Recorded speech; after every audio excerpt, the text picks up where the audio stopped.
8139.8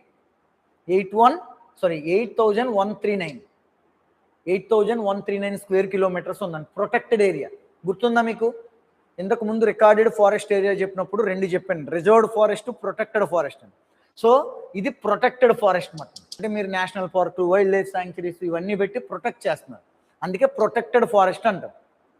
అందుకే చూడండి వీడు ఇచ్చినప్పుడు కూడా ప్రొటెక్టెడ్ ఏరియా అన్నాడు. అర్థమైందా? ఒక్కసారి జస్ట్ చూడండి, wild life sanctuary, national park, biosphere reserve. So ఈ బయోస్పియర్ రిజర్వ్ అనేది 1971లో మ్యాన్ అండ్ బయోస్పియర్ రిజర్వ్ ప్రోగ్రాంలో భాగంగా వచ్చింది. ఈ బయోస్పియర్స్ అనేవి 1971లో మ్యాన్ అండ్ బయోస్పియర్ రిజర్వ్స్ ప్రోగ్రాంలో భాగంగా వచ్చింది.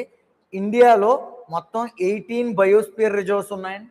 ఇండియాలో 18 బయోస్పియర్ రిజర్వ్స్ ఉన్నాయి. అందులో 12ని యునెస్కో గుర్తించింది మాట మ్యాప్ కింద. ఓకే, సో అది తీసేయండి. నెక్స్ట్ చూడండి, wild life sanctuaries, national parks. యాక్చువల్గా 1972లో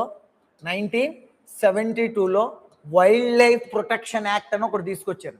1972లో వైల్డ్ లైఫ్ ప్రొటెక్షన్ యాక్ట్ అని ఒకటి తీసుకొచ్చారు అన్నమాట. ఓకే, సో ఆ వైల్డ్ లైఫ్ ప్రొటెక్షన్ యాక్ట్ కిందే మనకి నేషనల్ పార్క్స్, తర్వాత ఈ టైగర్ రిజర్వ్స్, ఎలిఫెంట్ రిజర్వ్స్, లేకపోతే ఇంకేమైనా ఉంటే ఇది కాదు, ఇది వైల్డ్ లైఫ్ శాంక్చురీస్. సో ఇవన్నీ దీని కింద వస్తాయండి. 1972 వైల్డ్ లైఫ్ ప్రొటెక్షన్ యాక్ట్ అని ఉంటుందండి.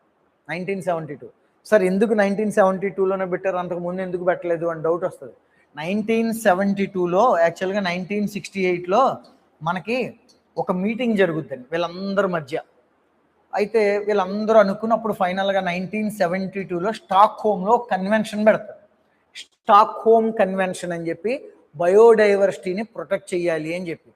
సో అలా ఇండియా కూడా దీనికి అటెండ్ అయింది. దీనిలో భాగంగా ఇండియా 1972లో వైల్డ్ లైఫ్ ప్రొటెక్షన్ యాక్ట్ అనేది చేసింది. అర్థమైందా? యాక్ట్ ఇది wildlife protection act. Okay, so దీనికి కూడా ఇంపార్టెన్స్ ఉందండి. సో 2022లోనే దీనికి అమెండ్మెంట్ చేశారు అన్నమాట. 1972 చాలా టైమ్స్ చేశారు, బట్ రీసెంట్ అది వైల్డ్ లైఫ్ ప్రొటెక్షన్ యాక్ట్. ఇక్కడ వరకు క్లియరా? సో అదంటే ఏంటి అవన్నీ డిస్కస్ చేస్తారు. ఫస్ట్ ఏపీ సంగతి చూడండి. సో ఏపీలో ఏమున్నాయండి?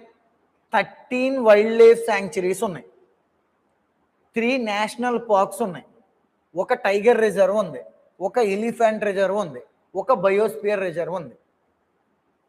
సో నేనైతే ఎలా చదువుతానంటే, నేను చదివే టైంలో అయితే ఫస్ట్ ఒక్కటే ఉంది బయోస్పియర్ రిజర్వ్, ఒక్కటే ఉంది ఎలిఫెంట్ రిజర్వ్, ఒక్కటే టైగర్ రిజర్వ్, 3 నేషనల్ పార్కులు. ముందు ఇవి చదివేస్తాను అన్నమాట.